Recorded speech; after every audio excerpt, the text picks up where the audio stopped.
بسم الله الرحمن الرحيم لقد كان لكم في رسول الله أسوة حسنة قال النبي صلى الله عليه وسلم أصحابي كالنجوم فبأي مقتديتم اهتديتم صدق الله مولانا الذي صدق رسوله النبي الأمي الكريم ونحن على ذلك لمن الشاهدين والشاكرين والحمد للہ رب العالمین۔ انتہائی واجب الاحترام علماء کرام، معززین علاقہ، قابل تقریر بزرگوں، دوستوں، نوجوان ساتھیوں، جامعہ رشیدیہ شاہ جمال میں ہمارے عزیز جناب انجینئر محمد طاہر شہزاد صاحب کی شادی کے موقع پر یہ خوبصورت تقریب منعقد کی گئی ہے۔ دعا ہے اللہ تعالیٰ اس تقریب کی برکت سے اس شادی میں برکت عطا فرمائے، آمین۔ اور اللہ تعالیٰ خاندان کے تمام بڑوں چھوٹوں کے لیے اللہ تعالیٰ بیش رحمت اور بیش برکت فرمائے، آمین۔ اشتہار پر جو پروگرام کے مقاصد میں سے ایک مقصد لکھا گیا تھا، وہ تھا کہ استاد القرہ جناب قاری محمد ابراہیم رحیمی رحمہ اللہ کی یاد میں یہ پروگرام منعقد کرنا۔ حضرت کی خواہش تھی، یہ ہمارا عزیز جو ایسی سرزمین پر 3 سال گزار کر آیا ہے جو انبیاء کی سرزمین ہے، سبحان اللہ، سبحان اللہ، انبیاء کے قدم لگے ہیں۔ عرب کا خطہ ایک ایسا خطہ ہے کہ جہاں پر کئی مقامات سے نبیوں کا گزر ہوا ہے۔ ماشاءاللہ، ماشاءاللہ۔ میں مدینہ منورہ سے بدر کی طرف جا رہا تھا تو مجھے ایک دوست نے کہا کہ ذرا سائڈ پر ایک کنواں ہے جسے بیر روحہ کہا جاتا ہے، مولانا وہاں ضرور جانا۔ تو میں نے کہا وہاں کیا ہے؟ کہا اس کنویں کا اعزاز ہے کہ اس کنویں سے 70 نبیوں نے پانی پیا ہے۔ اور میں جب وہاں پہ پہنچا تو ایک بڑا ٹرالا جو ہے وہ رکا ہوا تھا اور ایک شخص اس کنویں سے پانی نکال رہا تھا۔ اب تو وہاں موٹر وے بن گیا ہے اور وہاں گورنمنٹ سعودیہ نے باقاعدہ موٹریں لگا کے پانی کا اہتمام کیا ہے۔ یہ تقریباً 2009-10 کی بات ہے۔ تو وہ پانی نکال رہا تھا۔ جب میں وہاں پہنچا تو وہ نوجوان میرے نام سے مجھے پکارنے لگا، رحمانی صاحب آپ؟ میں نے کہا جی ہاں۔ کہنے لگا میں ہنگو کا رہنے والا ہوں اور میں یہ بڑی مشکل سے ایک بوتل پانی کی نکال کر لایا ہوں کہ پانی بڑا گہرا ہے اور چرخی کے ساتھ نکالنا پڑتا ہے۔ میں نے کہا اس پانی کے فوائد کیا ہے؟ کہا بتایا گیا ہے کہ گردوں کا مریض اگر پانی پیے تو اللہ اس پانی کی برکت سے شفا عطا فرما دیتے ہیں، کہ نبیوں کا گزر یہاں سے ہوا ہے۔ تو میں نے وہ بوتل پانی کی لے لی، ایک ہمارے دوست گردوں کے مریض تھے، میں نے ان کو گفٹ کیا۔ تو 1 مہینے کے بعد وہ میرے پاس خود موٹر سائیکل ڈرائیو کرتے ہوئے آئے اور کہنے لگے میں چارپائی سے نہیں اٹھ سکتا تھا، وہ پانی پیا تو اللہ نے مجھے شفا عطا فرما دی ہے۔ جس سرزمین پر ایسی برکات ہوں تو یقیناً اس سرزمین پر رہنے والے کو اللہ رزق میں بھی برکتیں عطا فرما دیتے ہیں، اللہ جوانی میں برکتیں عطا فرمائے۔ میں عرض کر رہا تھا کہ استاد القرہ جناب قاری محمد ابراہیم رحیمی رحمہ اللہ کی خواہش تھی کہ میں اس شادی میں شریک ہوں، کیونکہ رشتہ بھی حضرت نے خود مانگا تھا، لیکن یہ اللہ کا نظام ہے۔ آج وہ ہم میں موجود نہیں ہیں، لیکن ان کی روحانی توجہ یقیناً ہماری طرف ہے۔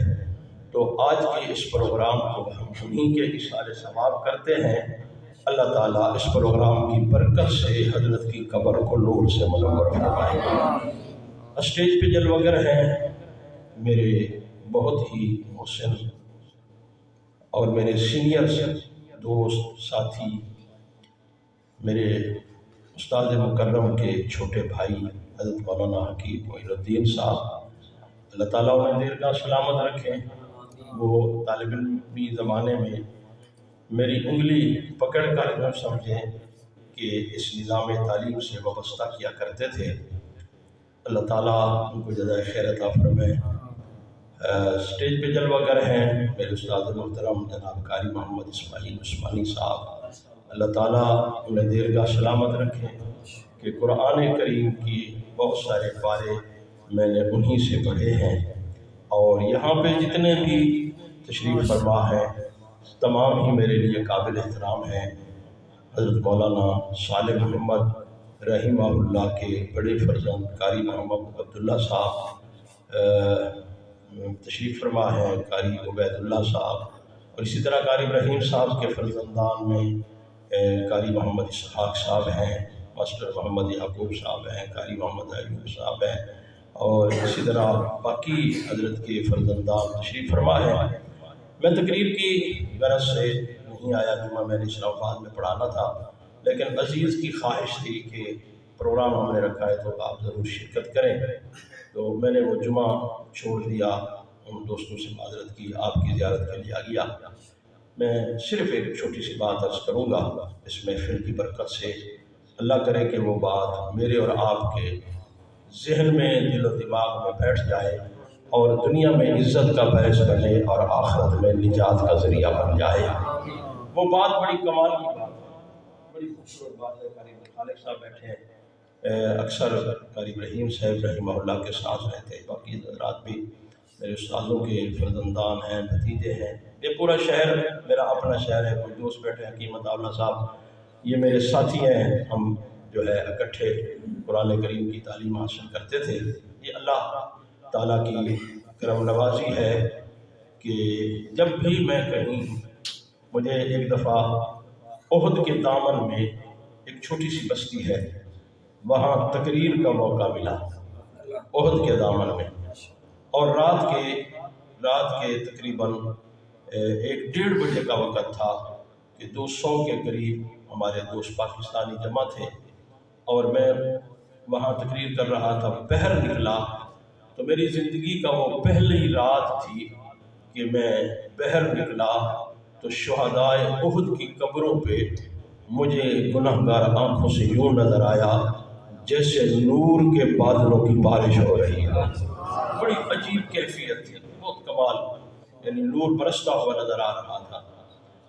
تو میری آنکھوں سے آنسو نکل آئے اور دوست کہنے لگے یار آپ رو رہے ہیں۔ میں نے کہا میں ماضی میں کھو گیا ہوں کہ کل ہم بچے تھے، کسی نے ہماری انگلی پکڑ کے ہمیں یہ دین کا علم سکھایا، اور آج یہ میرا اعزاز اور خوش نصیبی کی بات ہے کہ میں احد کے دامن میں محمد کے صحابہ کا ذکر کر رہا ہوں۔ یہ اللہ کی دین ہے، میں اس کا جتنا بھی شکر ادا کروں یہ کم ہے۔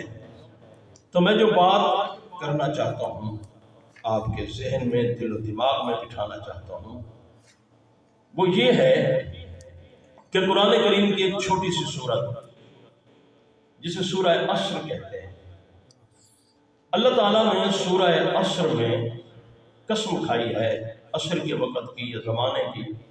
اس میں بڑی تفصیل ہے، میں تفصیل میں نہیں جانا چاہتا کہ والعصر مجھے زمانے کی قسم ہے یا عصر کے وقت کی قسم ہے۔ عصر کا وقت بھی بڑا اہم ہے، اور زمانہ جس کی قسم کھائی گئی ہے وہ زمانہ بھی بڑا اہم ہے۔ مفسرین نے کہا اللہ نے جس زمانے کی قسم کھائی ہے وہ آدم کا زمانہ نہیں ہے، وہ نوح یا ابراہیم کا زمانہ نہیں ہے، وہ زمانہ جس کی قسم کھائی ہے وہ آمنہ کے لال کے زمانے کی قسم کھائی ہے۔ اللہ نے اس زمانے کی قسم کھائی، والعصر کہا اور فرمایا ان الانسان لفی خسر۔ ذرا توجہ کرنا، میں بہت مختصر بات عرض کرنا چاہتا ہوں۔ ان الانسان لفی خسر، ان کا لفظ جو ہے وہ بات کو پکا کرنے کے لیے قرآن کریم میں جہاں بھی آیا ہے، اللہ کا لفظ بات کو پختہ کرنے کے لیے آیا ہے۔ جیسے سورہ لقمان کی آخری آیت ہے کہ ان اللہ عنده علم الساعہ، کہ یہ بڑی پکی بات ہے کہ قیامت کا علم اللہ کے سوا کسی کے پاس بھی نہیں ہے۔ تو ان الانسان لفی خسر کہا کہ یہ پکی بات ہے کہ انسان گھاٹے میں ہے، انسان خسارے میں ہے۔ اگر یہ صورت یہاں ختم ہو جاتی، بریک ہو جاتی، تو قیامت کی صبح تک انسانیت کو خسارے سے کوئی نہ نکال سکتا۔ لیکن اللہ نے یہاں ختم نہیں کی صورت، چھوٹی صورت تھی، ختم نہیں کی، آگے ایک لفظ لگایا اللہ کا۔ یہ استثناء کے لیے ہوتا ہے۔ ماسٹر یعقوب صاحب بیٹھے ہیں، یہ مجھ سے بہتر اس تعلیمی ماحول کو سمجھتے ہیں۔ لفظ اللہ جو ہے استثناء کے لیے یہاں آیا، یہاں استثناء کر دیا گیا ہے کہ سارے انسان خسارے میں نہیں ہیں۔ کون خسارے میں ہے اور کون خسارے سے نکل گیا؟ فرمایا الا الذین آمنوا، ان لوگوں کو اللہ نے خسارے سے نکال دیا ہے کہ جن کو اللہ نے ایمان والی دولت عطا فرما دی ہے۔ ایمان کیا ہے؟ تفصیل میں جاؤں تو بڑا وقت چاہیے۔ ایمان کیا ہے؟ ایمان انسانیت کو خسارے میں نکالنے والے اس دولت کا نام ہے، اس خزانے کا نام ہے کہ جو خزانہ کبھی اتنا جو ہے کام آنے والا ہے کہ جہاں کوئی چیز کام نہیں آتی وہاں ایمان کی دولت کام آ جاتی ہے۔ میں نے کہا یہ مسجد بہت خوبصورت ہے، قاری عبید اللہ صاحب، قاری کلیم اللہ صاحب، یہ کیسے کہا دولت سے بنائی ہے، پیسے سے بنائی ہے۔ تیری اور میری بلڈنگ جو ہے یہ دولت سے بنتی ہے، اور یہ انسانی وجود خسارے سے نکلتا ہے تو وہ دولت اور پیسے سے نہیں، وہ ایمان سے خسارے سے نکل جاتا ہے۔ الا الذین آمنوا، فرمایا ایمان جو لوگ لائے وہ خسارے سے نکل گئے۔ تفصیل میں نہیں جا سکتا لیکن سمجھا دیتا ہوں، بات انگلیوں پر سمجھا دیتا ہوں۔ قیامت کے دن حساب و کتاب کا جو معاملہ شروع ہوگا اس میں دو قسم کے لوگ ہوں گے، ایک کے دائیں ہاتھ میں نامہ اعمال ہوگا، دوسرے کے بائیں ہاتھ میں نامہ اعمال ہوگا۔ جس کے دائیں ہاتھ میں نامہ اعمال ہے، قرآن کہتا ہے، میں نہیں کہتا، کہ ہاؤ اقرؤ کتابیہ، وہ جگہ جگہ رک کر اپنے ملنے اور پہچان والے لوگوں سے کہے گا ہاؤ اقرؤ کتابیہ، یار ذرا ایک کتاب پڑھو، اللہ نے میں کو دی، یہ کیا لکھا ہوا ہے؟ تو لوگ پڑھ کے اکثر میاں ایک کتاب نہیں، اللہ نے تو کوئی جنت کا سرٹیفکیٹ عطا کر چھوڑیا ہے۔ وہ کون لوگ ہیں؟ فرمایا فاما من اوتی کتابہ بیمینہ، جن کے دائیں ہاتھ میں نامہ اعمال ملا وہ بڑے خوش نصیب ہیں۔ اور کچھ لوگ ہوں گے واما من اوتی کتابہ بشمالہ، جن کے بائیں ہاتھ میں نامہ اعمال ملے گا وہ پریشان ہوں گے۔ دائیں ہاتھ میں نامہ اعمال لینے والے جنت جا رہے ہوں گے، اور بائیں ہاتھ میں نامہ اعمال جن کے ہوگا وہ جہنم جا رہے ہوں گے۔ اب جہنم میں جانے والوں کی دو قسمیں ہوں گی۔ کتنی قسمیں ہوں گی؟ میری طرف دیکھیں، دو قسمیں ہوں گی۔ میں بات کو بہت اختصار کے ساتھ ختم کرنا چاہتا ہوں۔ دو قسمیں ہوں گی۔ قرآن کہتا ہے جو جنت میں چلا گیا وہ جنت سے نہیں نکالا جائے گا، ایک لمحے کے لیے بھی جنت میں چلا گیا تو نہیں نکالا جائے گا۔ حضور نے ایک موقع پر بڑے مسکرا کر ایک بات فرمائی، فرمایا بڑے عجیب مناظر ہوں گے میدان محشر میں، اور اللہ کے ان بندوں کے عجیب مناظر ہوں گے کہ ایک بندہ جہنم سے چیخ و پکار کرے گا اللہ مجھے بہر نکال، بہر نکال، بہر نکال۔ اللہ فرمائیں گے فرشتوں سے کہ اس سے پوچھو بہر نکل کر کیا کرنا چاہتا ہے، جبکہ اس نے اچھے عمل کیے نہیں ہے، یہ جہنم کا حقدار ہے، کیوں نکلنا چاہتا ہے؟ تو فرشتہ پوچھے گا بھی اللہ کہتے ہیں کیوں نکلنا چاہتا ہے؟ وہ کہے گا میں نکلنا اس لیے چاہتا ہوں کہ میں اس کی جنت دیکھنا چاہتا ہوں، مجھے باؤنڈری پر لے جائے اور دور سے مجھے اپنی جنت دکھا دے۔ اللہ کہیں گے فرشتے سے کہ اس سے کہو کہ یہ دیکھ کر واپس جہنم چلا جائے گا. وہ کہے گا جی بالکل میں چلا جاؤں گا، بس مجھے دور سے دکھا دیا جائے کہ اللہ کی جنت کیسی ہے. فرشتہ باؤنڈری پہ کھڑا کر کے اسے دکھائے گا یہ جنت ہے. تو وہاں وہ چیخ و پکار کرے گا، کہے گا اللہ تیری جنت میں کھانا ہی کیا. میں حدیث کا ترجمہ کرا کرے گا صحیح کی زبان ہے، میں تیری جنت کو کھانا بھی میں کو روح قدم اندر تب جانے، میں وعدے کے مطابق واپس آ جاؤں گا. ارشاد خدا بندی ہوگا، بعد میں پکے رہو گے جی پکا رہوں گا. چلو تھوڑا سا اس کو اندر داخل کرو. تو جیسے ہمارے مکانوں کی باؤنڈری ہوتی ہے یا ٹاؤن ہوتے ہیں، ٹاؤن کی باؤنڈری ہوتی ہے، باہر جو ہے درخت لگے ہوئے ہوتے ہیں خوبصورت، وہ باؤنڈری پہ پہنچ کے درختوں کے نیچے کھڑا ہوگا تو پھر کہے گا اللہ سیاں اتوں تک تو آ گیا، میں کو تھوڑا جہا اپنی کوئی جنت محلے تو بن جاندے، درختوں کی چھاں کا مزہ چاہتے بھی تھوڑا جہا محل بھی دیکھن گے. جب محل میں پہنچ جائے گا یہ سارا کچھ دیکھنے کے بعد اللہ فرمائیں گے فرشتوں سے توجہ رہے کہ اس کو جہنم میں لے جاؤ. تو اس کو جب پکڑیں گے تو وہ کہے گا وہ یار ٹھہر تو صحیح، میرے کو اپنے رب نہ تو کر کر. فرشتے کہیں گے رب ہی تو کہہ رہا ہے نا اسے دوبارہ جہنم میں لے جاؤ. تو رب سے بات جو کرے گا وہ کمال کی ہوگی. وہ کہے گا اللہ سیاں میں مولویوں تو سن کے آیا، جامعہ رشیدیہ جو مولوی تقریر چاہیا آئی جڑا ایک دفعہ جنت ویسی ولا جہنم نہ ویسی، وہ جنت تے رہ ویسی، میں تیری جنت تے آ گیا تو جہنم میں کیڑی گال تو سٹے نے. تو رحمت خدا بندی کو جوش آئے گا، پر میں جا میں اپنے وعدے کا پکا ہوں، میں جنت میں بھیجتا ہوں تو پھر جہنم میں نہیں آ سکتا. نعرہ تکبیر. جنت میں جانے والے لوگوں کی ادا کیا ہوگی کہ وہ جنت میں ہی رہیں گے. جہنم میں جانے والے دو قسم کے لوگ ہوں گے.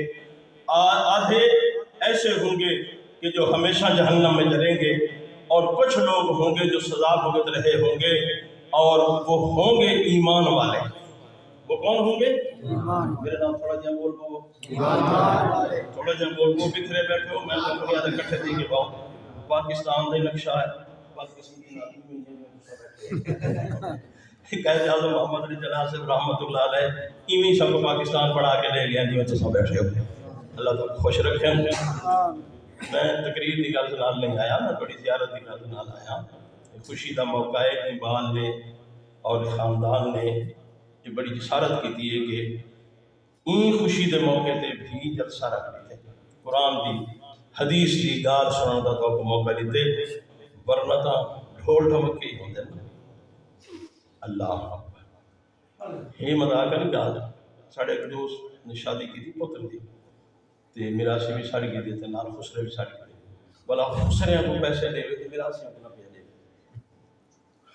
میراثی تک کمال دے لوگ ہونے نا حقوق ایک ڈھول روکے تھا پوچھا پہ گیا وہاں کہ ہیں سمیاں صاحب یہ خسرے کو پیسے دے انہا مسجد بڑھواؤں گی جڑی میں کہیں بڑھواؤں انہا مسجد بڑھواؤں گی میں کہیں بڑھواؤں گی میں کو بھی دے. لوگوں کا مزاج یہ ہے کہ شادی دے موقع دوتے شادی آدھی ان کو ان کے جنر سے ڈھول ڈمکاؤ، لیکن نبی سے نے آکھے شادی آدھی ان کو کہ ان شادی دے موقع تے ایسا عمل کرو کہ آغاز ہی وہ خوشی دے اللہ دی رحمت دا ہو گئے. دیکھو اللہ دی رحمت وسیع آغاز چنگا کرے سوتا اگوں جا کے چنگا تھی ویسی. خیر جہنم میں جانے والے لوگوں کی دو قسمیں ہوں گی، خالدین فیہا، کچھ ہمیشہ کے لیے چلے جائیں گے اور کچھ جو ہے سزا بھگت رہے ہوں گے. جہنم میں جو ہمیشہ کے لیے پڑے ہوں گے وہ ان کو کہیں گے جو ایمان والے تھے، کہیں گے تم ایمان لائے، تم بھی جہنم میں جل رہے ہو، ہم بھی جہنم میں جل رہے ہیں، تجھے ایمان میں فائدہ تو نہ دیا نا، تمہیں کوئی فائدہ نہ ملا. تو جس وقت وہ تانا دیں گے تو اللہ کی رحمت کو جوش آ جائے گا اور اللہ رب العالمین فرمائیں گے فرشتوں سے کہ جن کے دل میں رائی کے دانے کے برابر ایمان ہے ان سب کو جہنم کی باؤنڈری پہ لاؤ، کنارے پر لاؤ. وہ لاکھوں نہیں کروڑوں اربوں کی تعداد میں لوگ ہوں گے جہنم کے کنارے پہ لائے جائیں گے. اللہ فرمائیں گے میرے محبوب آؤ، یہ جہنم کے کنارے پہ کھڑے ہیں، اب سفارش تم کرتے چلے جاؤ، جنت کا وارث میں بناتا چلا جاتا ہوں.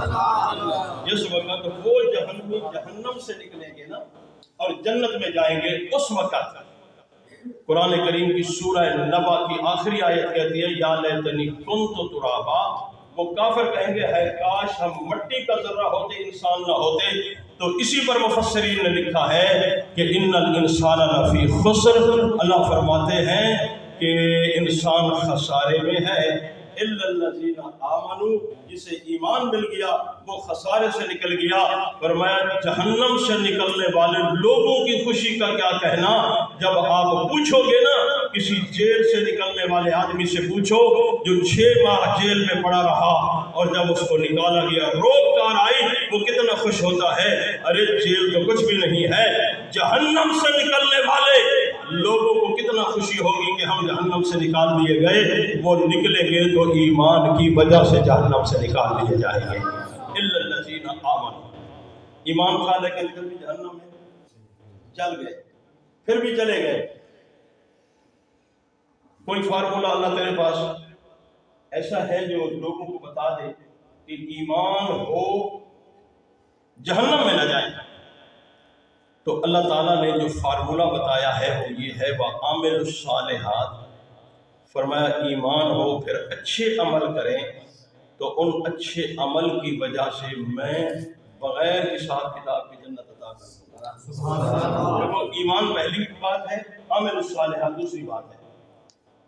عامل الصالحات نیک عمل کرتے چلے جاؤ، میں قبول کرتا چلا جاؤں گا، پھر میں حساب نہیں لوں گا، پھر جہنم میں نہیں ڈالوں گا۔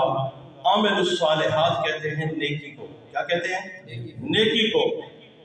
اللہ کتنی بڑی نیکی کرنی چاہیے کہ تو جنت دے گا؟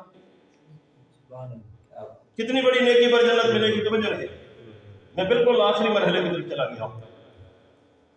آقا علیہ الصلوۃ والسلام نے فرمایا اماطۃ الاذی عن الطریق، ایک مومن بندہ جا رہا ہے، راستے پر پڑا کانٹا جو لوگوں کو تکلیف دے رہا ہے، کوئی پتھر پڑا ہے، کوئی اینٹ پڑی ہے، کوئی ایذا دینے والی چیز پڑی ہے، اس نے جھک کر اسے اٹھایا اور ایک طرف رکھا۔ اللہ کے نبی نے مسکرا کر فرمایا میرے رب کی رحمت کمال ہے، فرمایا یہ بندہ اپنی جھکی ہوئی کمر کو سیدھا بعد میں کرتا ہے، اللہ جنت کا فیصلہ پہلے فرما دیتے ہیں۔ یہ بڑا کوئی بات ہے کہ جھکا اور اینٹ ہٹا کے ایک طرف رکھ دی، اسی پہ جنت مل رہی ہے۔ اور بھی بہت ساری مثالیں ہیں لیکن میں اس طرف نہیں جاتا۔ میرا سوال اتنا سا ہے جو میں آپ کے ذہن میں بات بٹھانا چاہتا ہوں، سوال اتنا سا ہے کہ نیکیوں میں جنت تو پتھر اٹھانے سے بھی مل رہی ہے، یتیم کے سر پہ ہاتھ رکھنے سے بھی مل رہی ہے، مسجد بن رہی ہے 10 روپے جیب سے نکال کے مسجد میں حصہ ملایا، اس سے بھی جنت مل رہی ہے۔ جنت تو اس خاتون کو بھی مل گئی ہے جو اعلانیہ گناہ کرتی تھی لیکن دوپہر کے وقت ایک پیاسے کتے کو پانی پلا دیا، اسے زندگی مل گئی، اور اس خاتون کو اس کے بدلے میں جنت مل گئی۔ جنت تو چھوٹی چھوٹی باتوں سے بھی مل جاتی ہے۔ اللہ پوچھنا یہ چاہتے ہیں کہ عامل الصالحات میں بلند ترین نیکی کون سی ہے؟ تو میری نظر میں بلند ترین نیکی نماز ہے۔ تو میں نے نماز سے پوچھا تو کتنا بلند ہے؟ کہا میں پہلے اتنا بلند نہیں تھی جتنا آمنہ کے لال میں مجھے بلند کر دیا۔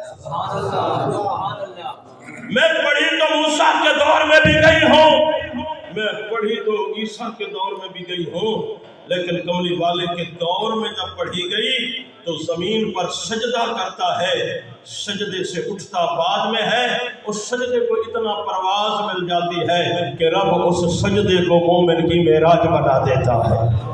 اور معراج ہے عرش بری تک پہنچنے کے نام کا، کراچی بنجن کا نام معراج نہیں،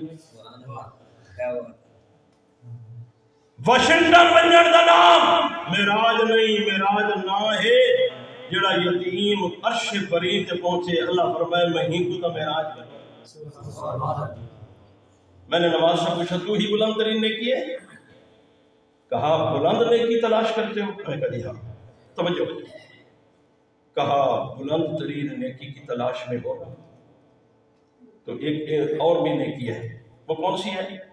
کہا ایمان کی حالت میں جو ابراہیم نے ایک گھر بنایا تھا نا جسے کعبہ کہتے ہیں، اس کو ایمان کی حالت میں دیکھو تو اس کو دیکھنے پر جو نیکی ملتی ہے، میں نے کہا وہ کیا ملتی ہے؟ کہا اگر کعبے میں نماز کہتی ہے مجھے جا کر پڑھے، یہاں شاہ جمال میں جماعت کے ساتھ نماز پڑھے تو 27 نمازوں کا ثواب ملتا ہے، اگر کعبے کے سائے میں پڑھے تو ایک نماز کا 1.5 لاکھ نمازوں کا ثواب ملتا ہے۔ تو معلوم ہوا کعبے کو دیکھنے پر یا اس کے حرم میں نماز پڑھنے کا جو ثواب ملتا ہے، تو میں نے کہا کیا فائدہ ملتا ہے کعبے کو دیکھنے کا؟ تو 4 فائدے ہیں کعبے کو دیکھنے کے۔ کتنے فائدے ہیں؟ 4 فائدے ہیں۔ پہلا فائدہ یہ ہے کہ آپ گئے ہیں، پہلی نظر دیکھا، حضور نے فرمایا پہلی نظر دیکھا اور جو دعا مانگی، اللہ یہ نہیں کہتا یہ گناہ گار ہے پتہ نہیں کیا کچھ کر کے آیا ہے، اللہ کہتا ہے تو نے میرا گھر دیکھا، پہلی نظر پڑی، جو مانگے گا اللہ کہتا ہے میں عطا کر دوں گا۔ اور دوسرا فائدہ یہ ہے کہ 7 چکر مکمل کرے، 8ویں کی ضرورت پیش نہیں آتی کہ آواز مشیت آتی ہے کہ یوم ولدت امہ، میرا گناہ گار بندہ تو نے میرے گھر کے 7 چکر لگائے، میں نے تجھے یوں بنا دیا جیسے ماں کے پیٹ سے ابھی نکل کر آیا ہو۔ تیسرا فائدہ یہ ہے کہ نماز ایک پڑھتا ہے تو 1.5 لاکھ نماز کا ثواب ملتا ہے۔ اور چوتھا فائدہ یہ ہے کہ کعبے کو ایک نظر ایمان کی حالت میں دیکھتا ہے۔ یہ ہمارا عزیز 3 سال پہلے جب گیا تھا، ہم اسے صرف محمد طاہر کہہ رہے تھے، جب یہ 3 سال کے بعد واپس آیا تو ہم سارے خاندان والے اس کو حاجی محمد طاہر کہہ رہے ہیں۔ میں نے کہا یہ حاجی بنا امریکہ میں واشنگٹن کے اگر اس میں جاتا، شہر میں جاتا، ماسکو روس کے دارالخلافہ ماسکو میں جاتا تو کیا ہم اسے حاجی کہتے؟ تو مجھے تاریخ نے کہا بڑے بڑے شہروں کو دیکھنے والے کو حاجی نہیں کہتے، ارے حاجی اسے کہتے ہیں کہ جو مکے میں اللہ کا گھر دیکھتا ہے اور مدینے میں محمد کا در دیکھتا ہے۔ اسے دنیا کیا کہتی ہے بھائی؟ حاجی حاجی بن گیا ہے۔ میں نے کعبے سے پوچھا، آخری بات ہے، میں نے کعبے سے پوچھا تجھے دیکھنا ہی سب سے بڑی عبادت ہے نا ایمان کے بعد؟ کعبے نے کہا بالکل اسی طرح ہے کہ مجھے دیکھنا ہی سب سے بڑی عبادت ہے۔ فی زمانہ، اس زمانے میں سب سے بڑی عبادت ہے بندے کے دل میں ایمان ہو اور وہ کعبے کا طواف کر رہا ہو تو وہ بہت بڑی عبادت کر رہا ہے۔ امام مالک کے پاس ایک بندہ آیا، کہنے لگا جی میں نے قسم کھائی تھی کہ میرا فلاں کام ہو جائے تو میں ایک ایسی نیکی کروں گا جو کوئی نہیں کر رہا ہوگا۔ تو کہتا ہے کام ہو گیا، ہوش بعد میں آیا۔ بعض لوگ ہوتے ہیں نا کام کر بیٹھتے ہیں، ہوش بعد میں آتا ہے، پتہ نہیں چلتا یہ میں جو کر رہا ہوں اس کا رزلٹ کیا نکلے گا یا نتیجہ کیا نکلے گا۔ کہا مجھے ہوش آیا تو میں نے کہا کون سی نیکی کروں؟ قرآن پڑھو تو کئی لوگ پڑھ رہے ہوں گے، صدقہ دو تو پتہ نہیں کتنے لوگ صدقہ دے رہے ہوں گے، تہجد پڑھو تو کتنے لوگ پڑھ رہے ہوں گے۔ امام مالک نے کہا ایسا کر سکتے ہو، تمہارے پاس یہ جرت ہے کہ جاؤ کعبے کا طواف رکوا دو، کوئی نہ کرے، تم اکیلے کعبے کا طواف کرو، اس وقت روئے زمین پہ ایک ایسی عبادت ہوگی جو تم کر رہے ہوں گے اور کوئی نہیں کر رہا ہوگا۔ اس نے کہا جی یہ بادشاہ کو کہنا پڑے گا۔ وہ بادشاہ کے پاس گیا اور کعبے کا طواف کیا تو اس کی قسم پوری ہو گئی۔ خیر میں نے کعبے سے پوچھا تجھے دیکھنا ہی سب سے بڑی نیکی ہے؟ کعبے نے کہا فی زمان لا مجھے دیکھنا ہی سب سے بڑی نیکی ہے، لیکن اگر بلند ترین نیکی کی تلاش میں ہو تو وہ مجھ سے پوچھو۔ مجھے دیکھنا بھی بڑا ثواب ہے، لیکن میں نے ایک منظر دیکھا کہ ایمان کی حالت میں کچھ لوگ تھے، ایمان کی حالت میں کچھ لوگ تھے، سب نہیں کچھ تھے کہ جو مجھے بھی دیکھتے تھے اور ایک نظر آمنہ کے لال کو بھی دیکھتے تھے۔ کیا ہوتا تھا؟ کہا مجھے دیکھتے تھے تو حاجی بن جاتے تھے، آمنہ کے لال کو دیکھتے تو صحابی بن جاتے تھے۔ ایمانداری سے یہ بات بتلاؤ کہ صحابی افضل ہوتا ہے یا حاجی افضل ہوتا ہے؟ امام ابو حنیفہ نے کہا اگر کروڑوں لوگ کعبے کو دیکھنے والے ایک پلڑے میں رکھ دو اور ایک شخص جس نے ایک نظر ایمان کی حالت میں کملی والے محمد کو دیکھا، اس کو ایک پلڑے میں رکھو تو وہ کروڑوں لوگوں پر وزنی ہے جس نے کملی والے محمد کا ایمان کی حالت، اور جن لوگوں نے حضور کا دیدار کر کے ایمان کی حالت میں حضور کو دیکھا انہیں کیا کہتے ہیں بھائی؟ صحابہ کہتے ہیں، صحابہ صحابہ صحابہ صحابہ صحابہ کمال کے لوگ تھے۔ میں پچھلے دنوں سندھ کے دورے پر تھا، محراب پر میں نے ایک بات کہی جو بس پتہ نہیں کیسے میرے کہہ دی کہ امام حضرت عمر رضی اللہ تعالیٰ عنہ جب بیت المقدس کو فتح کرنے کے لیے کوئی لشکر لے کر نہیں گئے، ویسے گئے وزٹ کے لیے، تو انہوں نے ایک شیڈول بنایا تھا کہ ایک فاصلے پر میں اونٹ کی مہار پکڑوں گا اور میرا خادم جو ہے وہ اونٹ کی پشت پر بیٹھے گا۔ منزل آ گئی حضرت عمر کو اونٹ کی مہار پکڑنے کی اور ساتھ ہی بیت المقدس آ گیا۔ تو خادم کہتا ہے جی مہربانی کریں آپ اونٹ پر بیٹھے، میں مہار پکڑتا ہوں۔ عمر نے کہا نہیں۔ جب مہار پکڑ کر جا رہے تھے تو ہزاروں لوگ کہہ رہے تھے، آپس میں چیمیں گویاں کر رہے تھے کہ عمر کون سا ہے جو مہار پکڑ کر آ رہا ہے، یہ عمر ہے یا اونٹ کی پشت پہ بیٹھا ہوا شخص عمر ہے؟ تو وہاں یہود و نصارہ کے علماء کی ایک جماعت آسمانی کتابیں لے کر آ گئی۔ انہوں نے کہا اگر اصلی عمر تلاش کرنا ہے جس کو کملی والے محمد نے مانگا ہے تو وہ اونٹ کی پشت پر بیٹھا ہوا عمر نہیں ہے، جو مہار پکڑ کر آ رہا ہے وہی عمر ہے۔ کچھ لوگ چاہتے تھے کمپٹیشن، تصادم چاہتے تھے، ٹیبل ٹاک ہو پھر ہم چابیاں دیں۔ جب انہوں نے سنا کہ عمر وہی ہے جو مہار پکڑ کر آئے گا تو چابیاں عمر کے قدموں میں ڈال دی، چابیاں دے کے چلے گئے۔ ایک بوڑھا سا شخص آیا، ہاتھ میں لاٹھی پکڑی ہوئی ہے، آیا اور عمر کے کرتے پر جو پیمند لگے ہوتے گن کر واپس چلا گیا۔ علماء کی جماعت نے اسے روکا اور پوچھا، کہا یہ کیا کیا تم نے؟ آیا اور کرتے پہ پیمند گن کے چلا گیا۔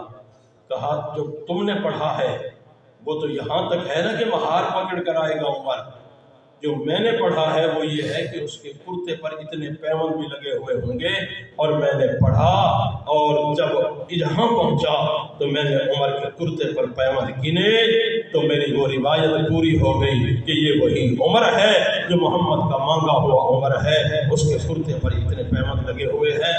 دوستو میں ایک دیوانہ سا آدمی ہوں، میں ایک مجنون سا آدمی ہوں اور نظریاتی سا آدمی ہوں، میری زندگی نام صحابہ پہ گزر گئی ہے، ایک لمبا طویل عرصہ صحابہ کرتے گزار دی ہے۔ تو میں سوچنے لگا کہ جس عمر کے کرتے کے پیمند کو تورات بیان کرتی ہے،